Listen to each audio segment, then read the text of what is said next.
நான் கோயம்புத்தூர்லேருந்து பேசுகிறேங்க. சரவணா ட்ராவல்ஸ் மூலயமா நான் காசி கயா ட்ரிப் போயிருந்தேன். நான் நல்லாயிருக்கு. காசி கயா ட்ரிப்பு சரவணன் கூட்டிகிட்டு போனது ரொம்ப எங்களுக்கு மனசு திருப்தியாக இருந்தது. போயிட்டு வந்த திருப்தி நல்லா இருந்தது. நீங்களும் போகணுன்னா தாராளமாக அதில் ட்ராவல்ஸில் நீங்கள் புக் பண்ணி போகலாம்.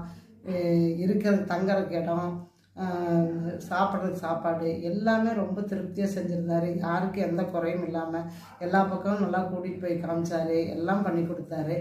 தங்குறதுக்கு இடத்துக்கு ரொம்ப நல்லா இருந்தது. நீங்கள் என்ன தங்கணுமோ அப்படி இப்படின்னு இருக்குமோன்னு பயந்துக்க வேண்டாம். நீங்கள் எல்லா வசதியும் செஞ்சு கொடுத்தாரு. சாப்பாட்டு வசதியும் நல்லா செஞ்சு கொடுத்துருக்காரு. நாங்கள் நான் 22 பேர் கோயம்புத்தூர்லேருந்து போயிருந்தோம். திருப்பி ஒரு 20 பேர் சென்னை அங்கே பக்கத்தில் இருந்து எல்லா கும்பகோணம் எல்லா இதுவும் வந்திருந்தாங்க. எல்லோரும் ஒரே குடும்பமாக நல்லா ஜாலியாக ஒன்றும் பிரச்சனை இல்லாமல் போயிட்டு வந்தோம். அதுக்கு தகுந்த எல்லா ஏற்பாடும் அவர் நல்லபடியாக செஞ்சுருந்தார். அது அவர் நம்பி நாம் லேடிஸு